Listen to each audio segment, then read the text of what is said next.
Hi, and welcome to this week's episode of the Rugby Bits podcast. As we get to celebrate the Sharks, we get to look at how close Leinster and Toulouse took it to get to the final. Cracking weekend. I'm joined today by Kooks. It's just us two, my man. Like it's the Rugby Bits. There's just two of us. It's rugby and bits. I'll be the bits. You can be the rugby. And what happened to the rest of our team?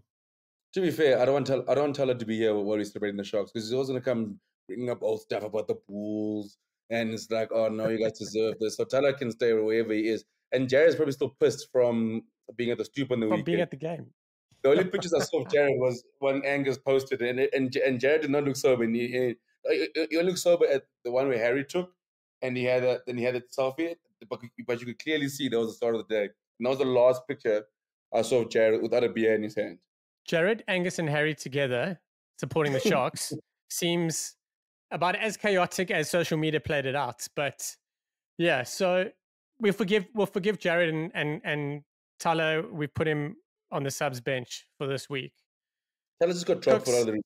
Like we just called Tyler in on match day. Like he trained the whole week with us. You know, he did all the reps, and then we just got as you were going for the warm, like Tyler, you're actually out. Sorry, like. It's a late call.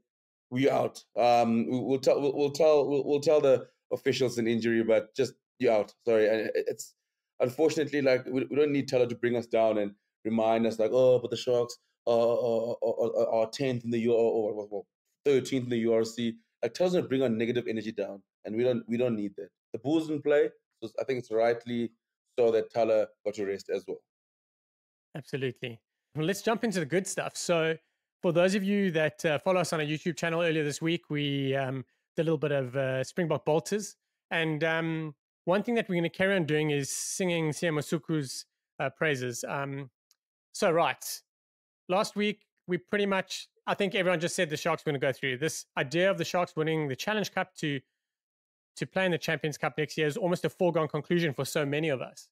So the Sharks run out at the Stoep, which was basically a home game. And we know the French hate playing away. Boy, were we mistaken. Clermont pitched up and they pitched up well. At one stage, Kooks, well, let's just go through that first half. So at one stage, and it was just on the start of the second half, Clermont had a 28-18 lead. Let's talk about that first half and the Sharks. Oh, Sharky, that. Whoa. I mean, going to halftime was like you said, then you're like, thank fuck that Clermont was so disciplined that we somehow got 15 points out of the Sharks, because I mean Clermont cooked. I mean they played very, very well.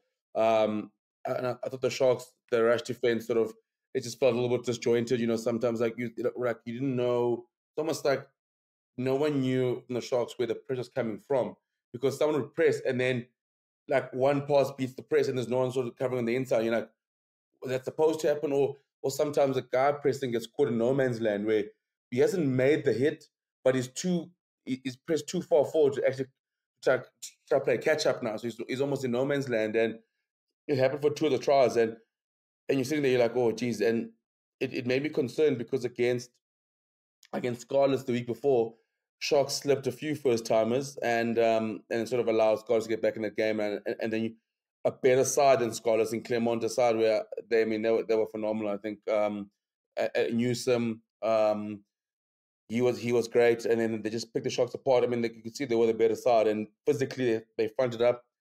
Scrum wise, the Sharks couldn't get anything until that one penalty we got like in the 50th minute. But you sat there and you're like, how is the Sharks only 10 points down? To get 6 penalties, how are the Sharks only 10 points down at halftime? And it did feel like there's only one team on the park.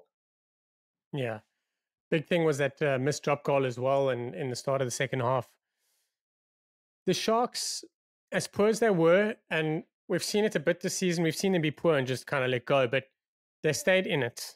Even Etzebeth had an incredible game. He's kind of playing like he wants to get a Springbok call-up, as if he's not a dead shoe-in. But guys pulled it together, and doing it away from home, doing it in the Challenge Cup was massive.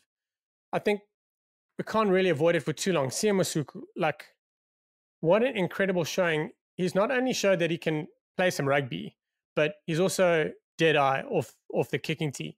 8 from 8 on the day, and eight kicks that actually, if any one of them missed, we lost the game. 32-31 full time, Sharks into the final. What else can you take away from that? It was tight, but they pulled it out. I think one person I do want to speak about is Maxdula Mapimpi. He's looking pretty badass still, which is incredible. I think he's been written off a couple of times and he's kind of come back, but a couple of the big boys stepped up for the Sharks and a couple of the little guys too. Sorry. And before you jump on answering those 1,000 questions, I also want to talk about the Ethan Hooker injury and how that panned out. Yeah, I think, geez, that was a tough one. I mean, to lose him quite early, I think it did sort of play an impact on the Sharks. I mean, like you do have an experienced campaign in front of Fenter, but I hope for Ethan Hooker it's not too serious. I think we've seen him and we've praised him for weeks on India that he's made a big difference in the Sharks back on him, Masuku. So I definitely hope it's not too serious and we get him back soon. But okay, to answer your 54 questions, sorry, man. I think before Masuku deserves his own mention now, but I think for me, with the Sharks is that second half, it was just they couldn't play any worse. That was the upside. And then the way they stepped up, like you said, I think the big boys stepped up. I mean, even Etzebeth, that was probably his best game in the black jersey. I think he's as signing for the Sharks. I mean, he was absolutely phenomenal. And you know, and what I enjoyed about it a lot, even the first half, he was good in the first half. Is I love seeing him in the trams carrying, and you know, with Eben sometimes we get so used to his all round work, and he pops up everywhere. He's tackling, line option. I just love watching him run with space, ball in hand with a bit of space, just like out wide. And the last few years, Sharky, Eben's added this little slight offload game where it's been really nice to see. And then you got a few away in the first half, and he's become such a good ball player. And I just love seeing him and the way the Sharks are using him now out wide, and just as a big ball carrier. At the end of the day, Eben is still a flipping huge human being, and he can still fucking hurt dogs. And if you're defending the trams, the last person you want to see running at you with space and speed is Eben Etzebeth. But the big boy stepped up. Lucanio stepped up. Mapimpi is cooking at the moment again. Mapimpi is still at that stage where when you got that pass from Lucanio to score that winning try, I started celebrating the moment he caught it. I'm like, there's no better finisher in the world. Like he gets it. You're like, okay, tickets. Like I don't care who's chasing him. He's gonna put it in the corner. And to wrap it up, Sia Masuku, I think I said this early in the week in the other pod. He's answered every question that a fan would need, as if a Springbok coach or any sort of doubters would have asked from him. Like, and the weekend just was the final nail in the coffin.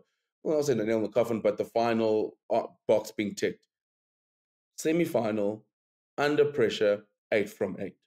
That's at the end of the day, we know it is Monlebok and his ups and downs with kicking, and it's something that he falls under, and the pressure falls under. But if Masuku is not 6 from 6 at halftime, the Sharks don't win the rugby game.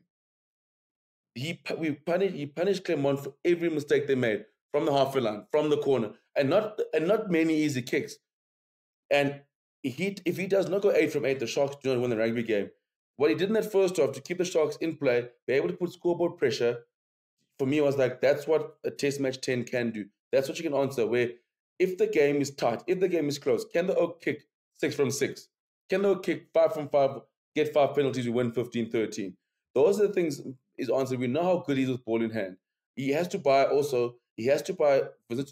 Vincent to a beer for selling him down the river on that one tackle, on that one hit. But we've seen all parts of Sia Masuku Sharky, which has been great. We've seen him with ball in hand. We've seen some of the great offloads, and we've seen how we've seen his tactical kicking. And his tactical kicking, it reminds me a lot of Dimitri Katsikilis, where he doesn't have the biggest boot, but it's very accurate. And Dimitri Katsikilis, like I remember when he played for the Stormers, I still love his kicking him out of hand because he'd always find grass, he'd always find and turn up his around. And he never had the biggest boot, but it was always accurate. I think with Sia Masuku, and also one of the greatest post-match interviews of all time. Just random words. It's like, fuck, I don't know what to say. But I think Sharky, like, you answered all the questions, and I think the weekend, that's if you wanna prove yourself as a test match player or talk about yourself in high regards, that's what you got to do. Put the points over, and that's the reason why the Sharks are going to the final. Yeah, Dimitri Katsoukilis, there's a name I haven't heard in a while. Played a little bit for False Bay too before making it to the Stormers in Western Province. Everyone knows Sharky that he played his best rugby at the Kings 2013. Come on, Dimitri. There we go. There we go. So Masuku, he's done it. Like, you've been there, done that, and as you said, he's had a whole bunch of different environments to do it. The pressure of making the final, the pressure of winning that final to play a Champions Cup next year. I think the Sharks really want to do that. It's really important. So it's massive for the club. The club or the franchise have got to do it. Kind of return on investment is huge. They need to get it done, especially with what's been happening. But the pressure also to salvage their season and salvage what's going on, and basically turn around to everyone and say, "Listen, screw you guys. We do have what it takes." So we had a little bit of a shitty one for 2 years. So be it. Masuku's come really out of nowhere. With respect, like, this is huge. This is huge for him. It's huge for everyone. And the guys were chatting. Owen asked afterwards, like, how many other players are not getting a look at for this? And I thought it was quite a loaded question. I think, there's arguments for and against. The truth is, we only have so many people and so many people we can put in sides. But Kooks, we must have millions of star rugby players running around South Africa.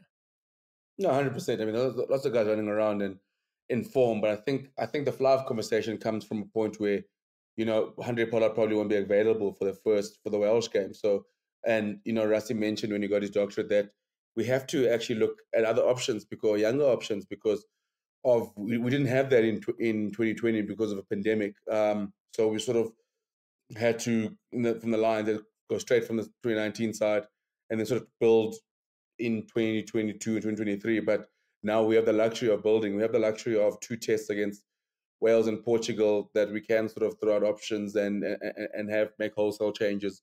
And not often you get that in a test match window, like unless you play the Barbarians or someone. But so someone like Masuku, the name does come up, or Nohamba at 10, or you mentioned Johan Goosen who's playing well, Sasha, of different options that we never think of 10. But someone like Masuku, it's just great to know that we've got Pollard, Marnie, and now there's guys banging on the door.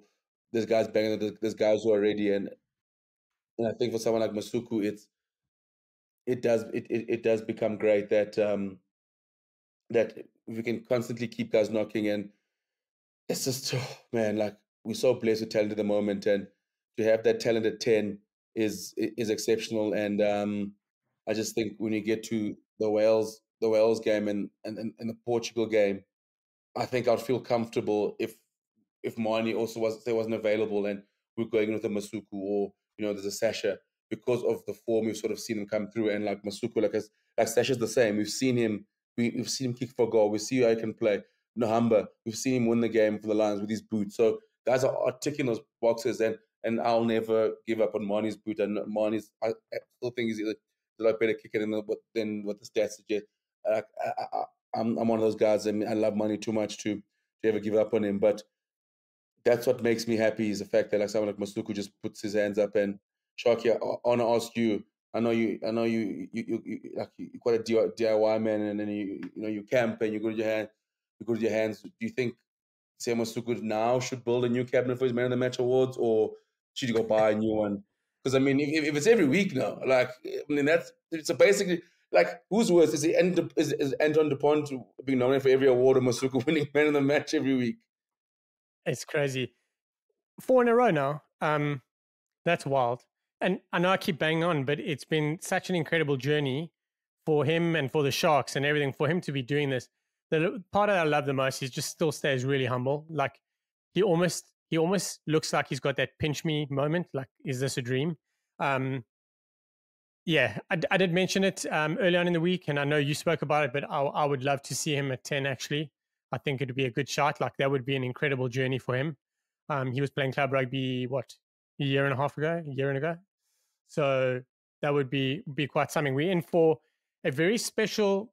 We're in for a special kind of heart attack when the Springbok squad is announced, because we've always got to trust the process. I think we've learned that much, but it's really hard when things don't go according to how we feel they should go. But that's why we're sitting here talking about it, and they're over there doing it. Masuku for book 10, I think that's pretty sorted. So one thing I do want to ask you is, how do you think the Sharks are going to react to this pressure of the final? And is it going to be pressure? Like, is this just awesome that they get to play another game? Like, is that where they are? There was no pressure for them to win anything. They had that 2 years ago. Everyone knew that they were kind of scraping. Every season at the start, you kind of think they're going to do something. They pulled it together now. Do you think that this is just another awesome part of their journey for this season? No, I think the Sharks sort of, you can tell that they know this is the last chance to save their season. I mean, the Sharks players and management staff will be probably the first to tell you that it's been a shitty season. It's definitely not gone the way they've planned. Obviously, as much as the Challenge Cup has provided an opportunity for the Sharks to get into the Champions Cup, the Sharks wanted to be pushing for URC honours. They wanted to get in there by playing the URC knockouts. Wanted to have a side that compete in both fronts. Yes, playing Challenge Cup and also be in a situation where, or potentially in a situation where you're actually resting playing the Challenge Cup, and because you're preparing for a URC playoff, I think they'll be the first ones to tell you that. And I think what the Challenge Cup has done is has given them a chance to sort of rescue a shitty season into a good one. I think the way the players are, the senior players, you could see what it meant to them at the end of the game, and you can sort of see like the emotions and the guys. I mean, there's some of them, the World Cup winners were almost in tears.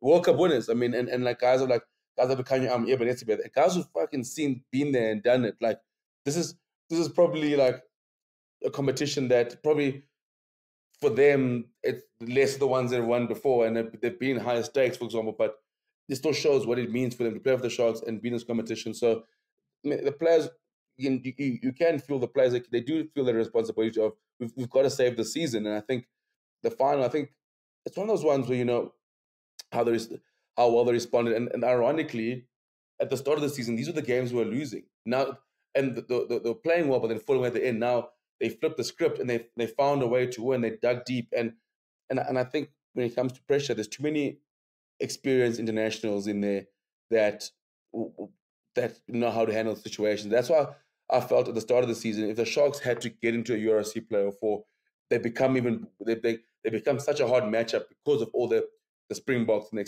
experienced campaigners, the guys who've been there in playoffs and done that. And that's where the Sharks can lean on. That's where, for example, like you look at the Bulls, for example, when they get in the URC playoffs, there's not many. Yes, you get the Villiers and like that, but there are a few youngsters around there who've not been in those situations before, and that can make a bit of a difference. Whereas, like the Sharks, it's fucking Eben Etzebeth, it's Lucanio it's Bongi, and Bongi Eben Lucanio. Those are guys who are part of the Springbok leadership group. That's three of them already that are who've been there. They've seen this movie. So I think for the final, there will be pressure. I mean, Gloucester absolutely smashed Benetton, and then Gloucester played very well as well. So, but by no means is it going to be an easy game. But Sharky, I want to ask you a question. If you're the Sharks, are you leaving that first team in London? Like, just stay here for a few more weeks. There's no need for you to come back to South Africa.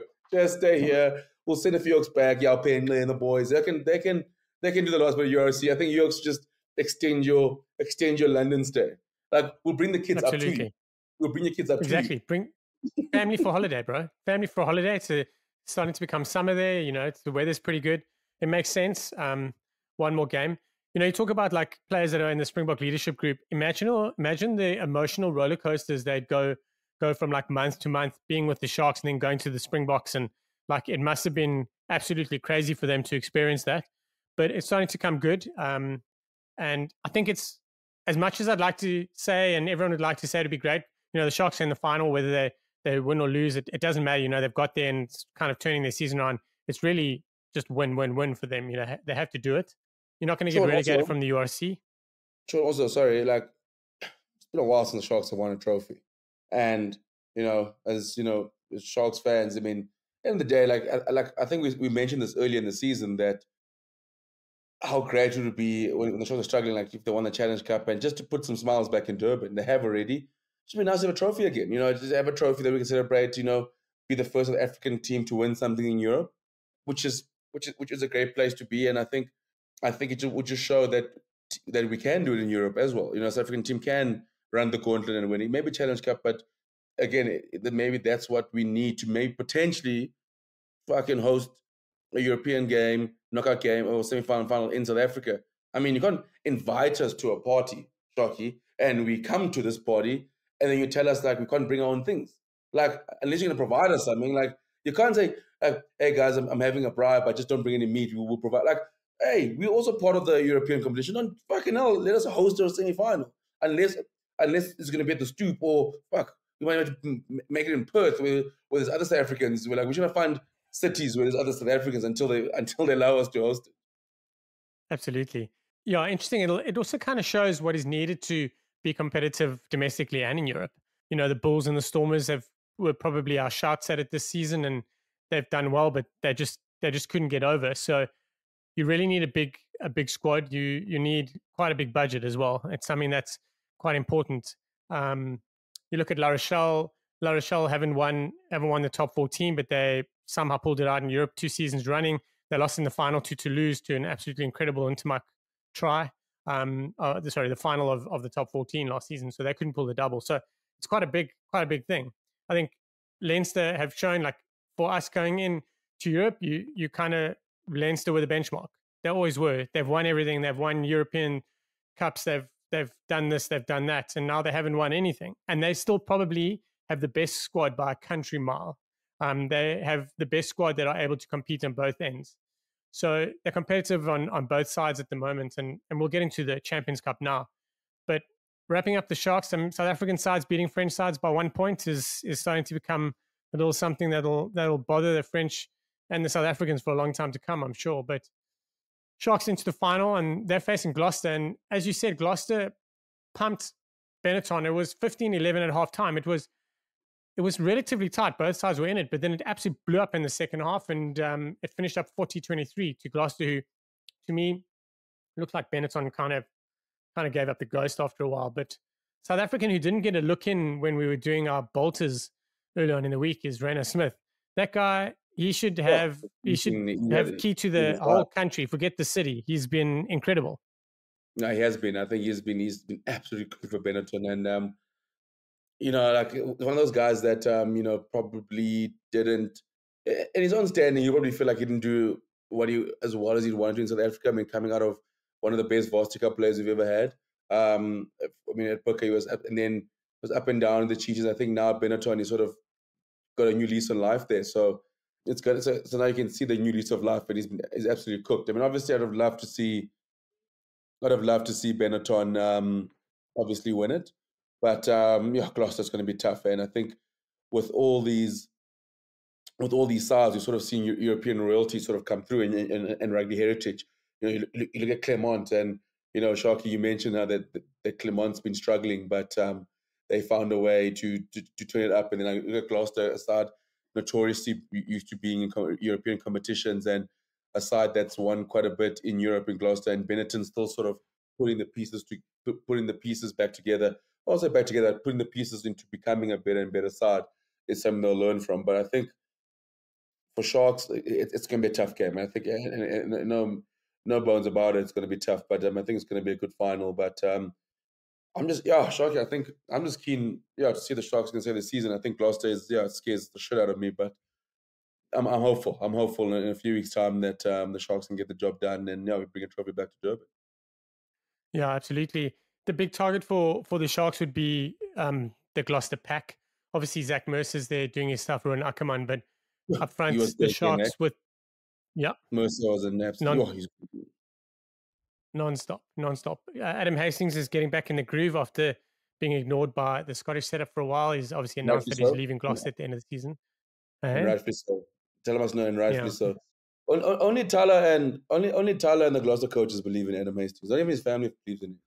Well, on that bombshell, and having lost all of our Scottish listeners, let's move on to the I've opening started, Champions Cup. so Chucky, I've started taking teams now. I'm taking individual players. That's what I'm doing now this season. Yeah, I'm in no longer. Scotland by the sounds of Uh, don't let my Franco hashtag Franco Smith for Scotland job campaign start. I'm waiting until the end of the year too. I'm waiting. Waiting. Yeah, absolutely. Right. Have you finished? Do you want to have another dig at someone? I mean, it's a free for all now. It's open mic. No. No more digs. No more. I'm trying. No more digs. I'm doing it once. I'm doing digs now once a week. I've done my one. I'm good. I'm feeling good. Sharks won. Chelsea won in the There we weekend. go. So on any front, I'm happy. But just don't say anything about Australia. Then I'll be fine. Like I love Australia, the country, the people. Just don't like the way they run their rugby, but it's fine. You see, you're getting me started again. And in other news, the under-20 rugby championship, the South African side are playing Australia on Sunday morning at about 7 o'clock, I think. So don't tell No, Kooks. it is by 11. See now, so you started. Anyway, did you see on the 20, the fucking Sunshine Coast? The man's play in a fucking swimming pool. I'm like, what the hell are we watching here? I'm like, oh, those people. We can check out the Sunshine Coast. Then we play in a fucking swimming pool, okay, no. Champions Cup. You see, Shocky, you gave me story on I'm these sorry, rants. I got this whole thing wrong. We are playing in Australia, but we're actually playing Argentina on Sunday, and we kick off at 5:30. So Kooks, on your way home, grab a shawarma and then put the TV on, my man. 5:30 on a Sunday. Like, they don't even care when people go to church. There's people like who still got church to prepare for. Like, Australia doesn't care about it. Australia cares. Australian rugby cares about itself and itself only. That's the biggest problem. That is why it's the sixth ranked highest sport in that country. This is why it's good. The sport in 4 years' time it will no longer be played. They're just lucky they're hosting a World Cup and the British and Lions tour. Oh, Joe Schmidt. You see what you started, Sharky. I was happy talking about the Sharks. Now I'm gonna watch tomorrow. Okay. It's gonna be pissing with rain again there, and they're gonna watch fucking water polo instead of watching a rugby match. Well, I tell you one thing though, Australia and the All Blacks, we've got something to look forward to come the Rugby Championship, which kicks off 2 or 3 weeks after after the June-July test, if I'm not mistaken. Right, Kooks, I'm sorry, you can go woosah in the corner for us for a bit. Champions Cup, Leinster hosting Northampton, and a game that they were leading 15-3 at halftime. James Lowe scores a hat-trick, but finishing the game 2017, where the Saints were in with a shot. I've never seen Leinster this nervous for a while. I've seen them struggle against like La Rochelle or kind of lose it against La Rochelle, but they really look nervous. They definitely sort of bugged down by the fact that they have to win everything. I think they're expected to win everything, but then they face a side like the Saints who probably were expecting a 20-point difference win, and they only did it by 3. Kooks, are there chinks in the armor there? I've never seen Leinster go from absolutely phenomenal to that the way they fell apart from James Lowe scoring that hat-trick try. Those around about the 50th minute, and you're thinking, this could actually get ugly for Northampton now, because Leinster's firing at all cylinders. They're punching every single mistake they make, and then they just it almost felt like they just like someone took the batteries out of the remote. They just stopped working. Like they just boom shut down in the middle of nowhere, and then Northampton obviously took full advantage, but. And then I kept thinking, oh shit, this is going to be the repeat of the final of last season against La Rochelle, where La Rochelle fights back, and you're thinking, oh shit, here we go. And you could almost see in that last play when La Rochelle, when Northampton went in the last attack, as they put together the phases, you're almost going, oh no, oh no, oh no, oh no, like it's happening again. And the funny thing is, I think the blessing in disguise for Leinster is that it happened in the semi-final. I think it was a big wake-up call for them. I think it's going to be one where they sit down and they go, we're not actually bulletproof. We've been cooking at the moment, but we know this. If we fall asleep again against Toulouse, we will get pumped. They will score 25 points in 30 minutes, and we'll get blown out the water. So I think that's a game they needed, and sometimes it's almost similar to the Springboks in the World Cup against England. Sometimes you need a game like that comes in there where the best thing you actually do is win the game. I think that's where Leinster is. I think that second half, the biggest takeaway is that they didn't throw that away and they actually won the game. I mean, Sharky, I mean, I don't know. Have you ever seen Leinster just collapse like that? I know they did it against La Rochelle, but I don't know. Like it's almost like they just stopped playing rugby. It's crazy. I thought Joe McCarthy and Ryan Baird were really doing some work in terms of kind of keeping things going. And obviously, Jamison Gibson Park was incredible. Kalen Doris did his bit, but they really did. They fell apart. The worst thing you can do in this stage of competitions is do that because the opposition are good enough to come back and do it. The thing is about being on such a high and playing so well and dominating, and then mentally switching off and having another team mentally switch on at the same time, it's often very hard for you to get back in the game. Like you've thrown it away, you keep doubting yourself, like, holy shit, what did we do? How come did we do that? And why are these guys kind of on top of us like this? So they got a massive get out of jail free card. I do think it will be a kick in the pants that they need. But as I predicted a couple of weeks ago, Toulouse are winning this, the Champions Cup. So it's going to be a heartbreak for Leinster again. Interesting, Kieran Frawley went down. He doesn't look good, or didn't look good when he went down. They are under a bit of pressure now. There are a couple of guys that are not fit. But yeah, so I don't want to hate on a player, but I think where Leinster lost is having Ross Byrne at 10 in that moment, if you understand what I'm saying. Like they're so used to having the sexton there and just kind of spraying everybody and letting them know. Where I think Byrne's a little bit quieter. There's no real assholes in that back line over there. There's someone that's really going to kick you and sort it out. I think one thing that's been good is that Gibson Park's in incredible form at the moment. So he's kind of dictating things, but there are weaknesses there. And how they approach Toulouse is going to be about killing off DuPont, but there's so much more that Toulouse have, who also had a shaky game, but it was incredible. I think hats off to Joanna Augustus, who really did well. I thought when Saints named their side, yes, my hero, that I love him. He just put in a massive, massive shift. But there are a couple of guys that I think Saints probably a couple of guys that really turned it on that they weren't expecting to turn on, which was really, really good. But if we're really honest, Saints made it some absolute howlers in the first half. Alex Mitchell, I think after 10 minutes, wanted to just pack up and go home. Burbank also made a couple of errors. So yeah, they're going to be kicking themselves. They pushed it close, but they lost it a little bit in the first half and really made some stupid errors.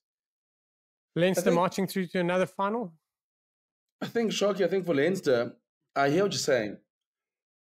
And with the Chinks, I think it's more mental. I think it's more of a mental block than anything because you look at the La Rochelle game and the first 55 minutes in that Saints game. That first 50 minutes, it didn't look like Saints could even lay a finger at a stage. And you're thinking, oh, geez, this could end ugly. And it's going to be another one of those Leicester dominant performances. So I think obviously coming up against Toulouse is, if I'm Leo Cullen and Jacques Nienaber, but I'm still holding on to the fact that I've got that first 50 minutes. I know how good we can be. We've got the mental block out the way now. We escaped it. And sometimes the best, and now they know how to avoid that going into Toulouse. And I think the positive for them is the fact the final is about 3 weeks away. And Ringrose should be back. Keenan hopefully should be back as well. I think that's the because you're right, because they are losing fullbacks at a rate of knots. And I don't think they want to go into a Champions Cup final with Jordan Lama at fullback. I thought he struggled at the end. He sort of defensively, you got targeted. But if I'm Leinster, it's still hard for me to pick.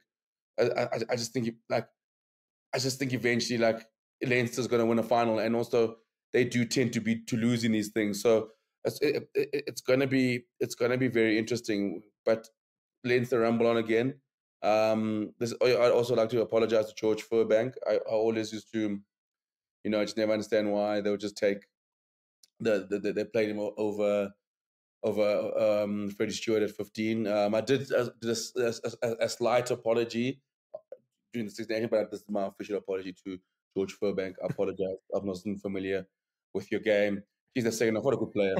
I just really enjoy his game. He's a lot more probably all round ability in terms of just offers a lot more attack than a Freddie Stewart. So you see, Sharky, good things, eh?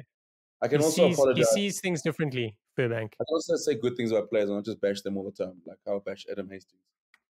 This is going to get edited out, so you must sing your song, my guy. Okay, Leinster facing Toulouse. This is going to be, as someone put it on Twitter, they replied to us on Twitter and said, this is the People's Final or the People's Championship because everyone gets to see Jamison Gibson Park and Antoine Dupont play against each other in a final, not the World Cup final. Cough, cough. Yeah, actually, Toulouse. you are right. This is the people's final. They wanted this final, France versus Ireland, and they've got it. And they got Toulouse, the best club in France. So yes, now they can stop writing those think pieces. Stop talking about how France. They've got it now. Unfortunately, it's in red jerseys and blue jerseys. But at the end of the day, sometimes when I was 15, I wanted a PlayStation 2 for Christmas, and I got rugby ball. It happens. Sometimes the things you want doesn't look like how you want it to look, Sharky. So they finally got the final they wanted. Thank you for mentioning that. That is actually the greatest point you've made in the history of rugby bits. Sure. Maybe I should stick to hosting and not adding opinions anymore. No, At least I hit once every 4 years. I'm the a- Springboks. I win World Cups. Just in a catalog of great points. Not just not come on now. oh, keep it going, keep it going. Right. Toulouse and Blair Kinghorn beat Quins on Sunday. Oh, 38-26. It was 31-12 at halftime. Quins looked absolutely dead and buried and came back. If it wasn't for a yellow card, and I think everyone's making a little bit too much of Joe Marler's piece, I think the yellow card probably hurt them more. But Antoine Dupont, Romain Tamac, Peter Aki, and that little shit, Paul Costes, I really do. I watched him play against Racing 92 in the round of 16, and he's such a little dick. So him and his blonde hair going to run up against a Bucky's Buerta wannabe, and he's going to get cleaned. But he's a good player. I'll give him that, but he's still a little shit. He's still got to come back down to earth. Right. Enough about me. Blair Kinghorn, he was the man for me. He was incredible against Quins. He's kind of making this mid-season move to Toulouse count big time. He's playing incredible rugby. Yes, he's been amazing. Sharky is probably one of the signings of the season. I mean, he's fitting that backline like a glove. I mean, to the point where Thomas Ramos has come off the bench. I mean, that is a testament of how well he's playing. I mean, like what he offers them so much in terms of the way he comes into attack, his boot, and almost again he's played 10 before, and he almost comes in as a second attacking option. But I think for me, he's just felt like a missing piece for them, and something different, something they didn't have. And because like Blake Kinghorn is a very it's hard to pin him down and be like, what is his actual strength? He's a very unorthodox sort of fullback and an unorthodox sort of player. He just does weird stuff that only that he gets away with. And I think with the Jouet Toulouse, he fits in perfectly in that mold where he's got players also that just like Toulouse is such a funny side for me, Sharky, because they're so well structured, so much structuredness, but they've got guys who can just pull off this crazy plays within that structure. Like the structure allows the guys like Dupont to like Dupont does Dupont things, and Tamaka's got the genius, and like Mauvaka just pops up in random places where Hooker shouldn't pop up and do things that Hooker shouldn't be doing. Then you have like someone like a Francois Kroos who's like, okay, you all do all your crazy shit.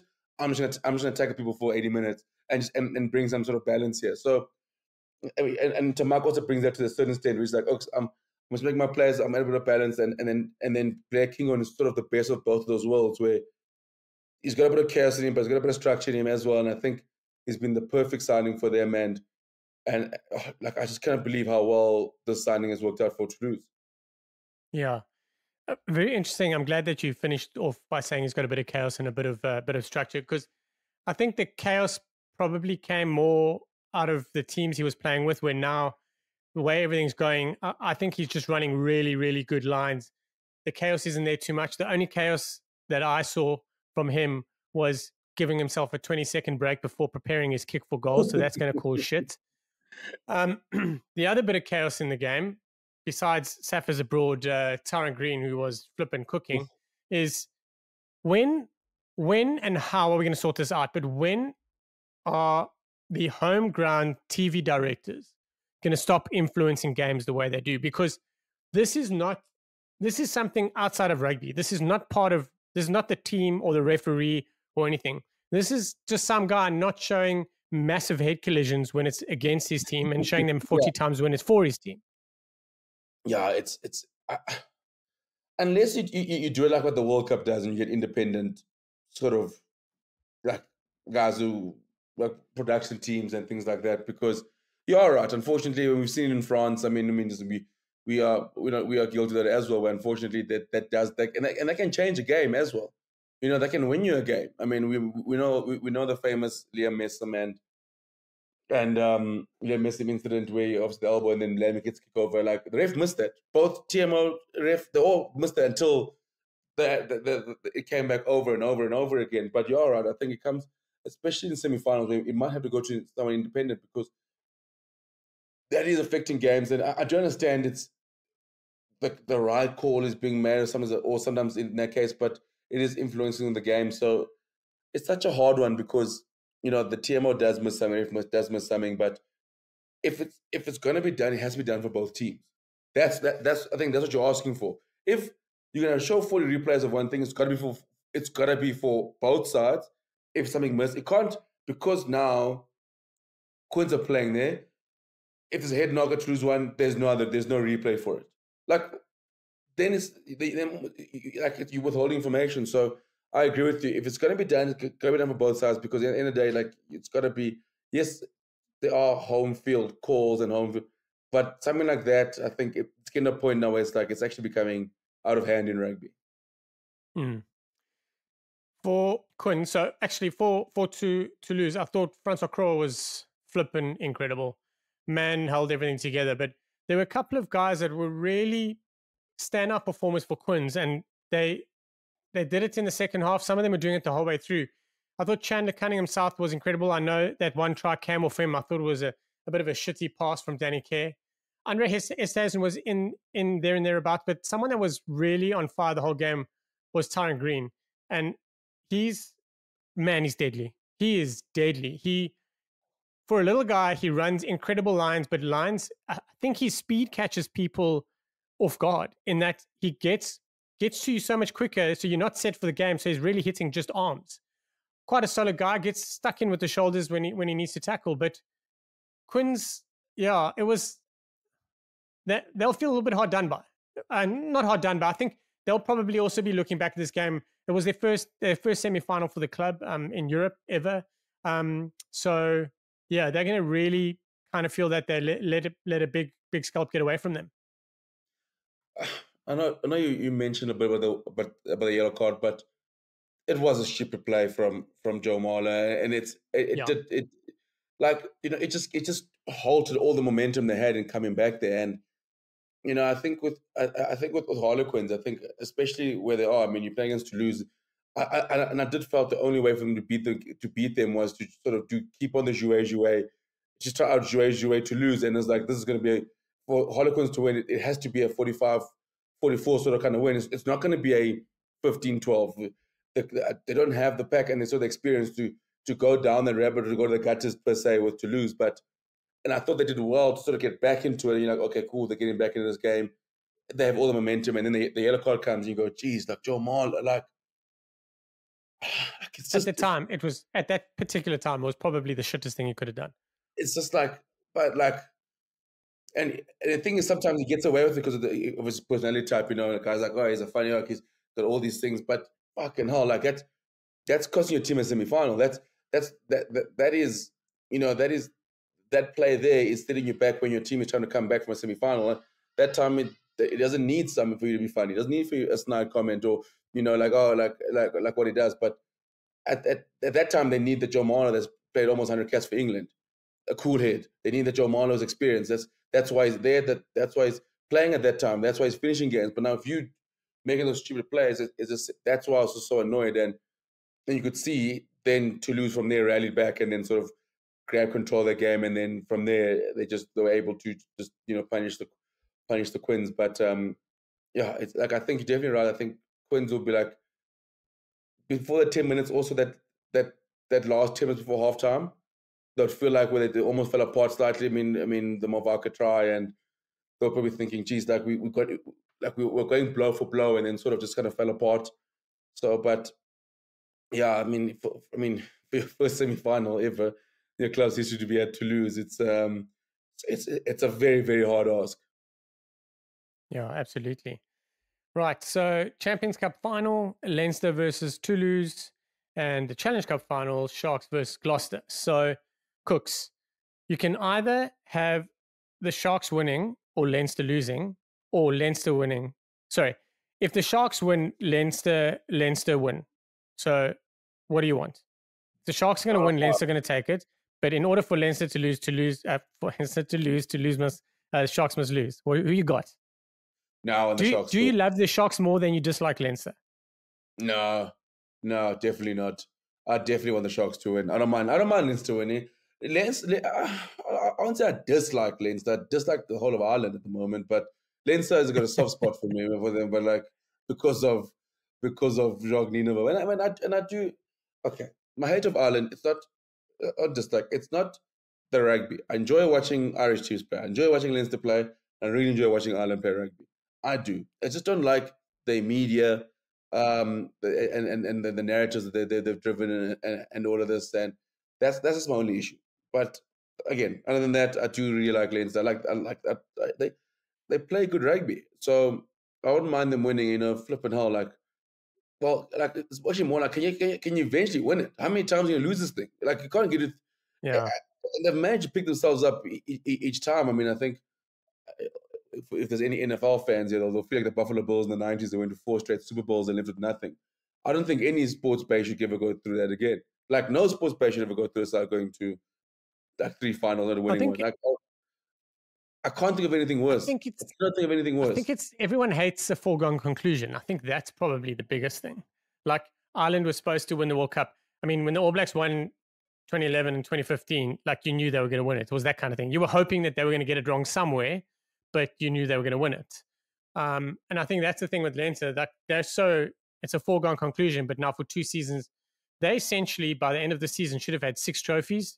If you go by their squad and by what everyone is saying, they've got 0 at the moment. So yeah, interesting times. Well, wrapping up Europe, let's have a little look ahead to the URC. So this Friday we've got Edinburgh Zebre, and then the Stormers are away at the Dragons. So Brock Harris is going home in inverted commas. Cooks, Stormers got to walk that, surely. I don't even see the squad they're taking. Surely they're gonna win, and they're gonna win comfortably. They actually need to. That's the other thing. The Stormers and the Bulls really need to be winning the rest of their games in order to stand a chance of making the playoffs. Stormers have to go hard against the Dragons. Yeah, gotta win it. Simple as that. I think the Stormers now. I think they have to win both games on tour. And I think one bonus point would be fantastic. I think against the Dragons that they'll target that. But listen, we've seen the URC. It is hard to tour. So I think for the Stormers, it has to be 8 from 8. They've got to leave with 8 points in the next 2 weeks. So I think the Dragons is a good start for them. And yeah, it's as easy as that.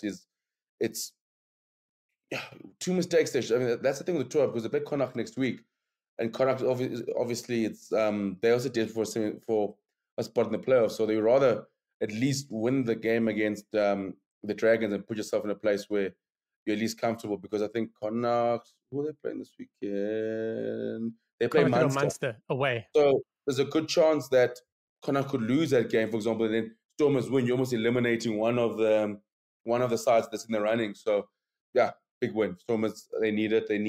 I think I've got them to win, and hoping they get a bonus point as well. Glasgow Bulls at Loftus. That's huge. That's probably the game of the weekend. Bulls at home. I think it's going to be close. I think Glasgow will send. I think Glasgow will send. They'll have to send their full strength squad. I mean, you're playing for basically home court and potential home final. I mean, home semi. So that's basically almost a mini quarterfinal clash. I think that there's a good chance they could meet again in the playoffs. Maybe in a potential semi. I think Bulls. I think it's going to be close. I think the Glasgow side is very good. I mean, they've only lost 3 games all season. I think Bulls by 3. And you? I actually agree with your Bulls by 3, not necessarily on the points, but I think Glasgow have to take points out of this. So Yeah. they have to get 1 point. I mean, if they get 2 losing points out of this, it would be flipping amazing for them. They'll stay top of the log no matter what Leinster do. So target for Glasgow would be to get points. They'll probably have to try and mix it up in terms of which squad they send, just because of how things are going. You obviously want your guys not to be kind of overworked with travel, etc. before. Sharks Benetton from Durban. Sharks going to now play the complete opposite team. They'll only play the other big team the week before the final. I think that's one thing that we're guaranteed of. So Sharks Benetton, Sharks should take that. Benetton a little bit pissed after their loss this weekend. They should, Sharky. Sharks should take it, but I wouldn't be surprised to see Benetton win. No, I wouldn't be surprised. I think that obviously tour factor comes with Benetton, but obviously I think this is a chance for them because Benetton obviously now out the Challenge Cup. If they miss the playoffs, a really good season can turn into a bit of a shit show in terms of like just the ending because how well they started. So I think the Sharks will rest players, and I'm going because I mean for us, Sharky, the URC, this is just a competition for the guys to get some game time. We are focused solely on Challenge Cup, so I actually think Benetton's going to win in Durban. Benetton are 8th, but they're tied on points with Connacht and Ulster. I think it's fair to say that Connacht lose this weekend. Ulster have got the Scarlets, which could go anyway, if we're honest. So Benetton could be, I mean, I think their big thing would be chasing Champions Cup next year. They're in 8th place, so they need to win to do it. So I'm with you. I actually think Benetton could probably win it, but it could really just be a complete mess of a game. You know, it could just be shit. Lions Cardiff, Saturday evening at Ellis Park. Cardiff, what are they fighting for? Cardiff are fighting for nothing, to be honest. Not even a bonus point win for them will put them on top of the Lions. The Lions are 14 points ahead. So you reckon the Lions going to cause a little bit of well, I wouldn't say cause an upset. I think the Lions are going to get a win there. I think Lions losing would probably be more of an upset in this game, Kooks? Yeah, 100%.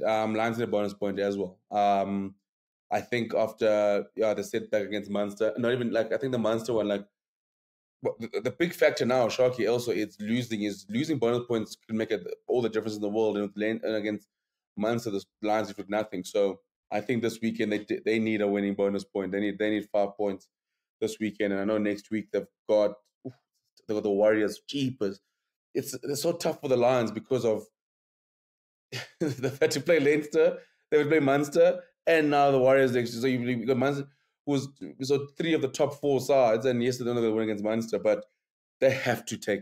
They finish the season in Cape Town against the Stormers. Yeah, so they have to take 5 points here, and just basically hoping for results to go their way. So Lions have got to win by bonus point, and I think they will. This game also fits into that category of could be an absolute shit show. Yeah. Wrapping up the URC, Scarlets, Ulster, Kooks, quick prediction? Ulster to win. I've got Scarlets, that's a big shot. Yeah, I got Ulster. Munster, Connacht. Munster win this for me. I do think Connacht get a point at least out of this game.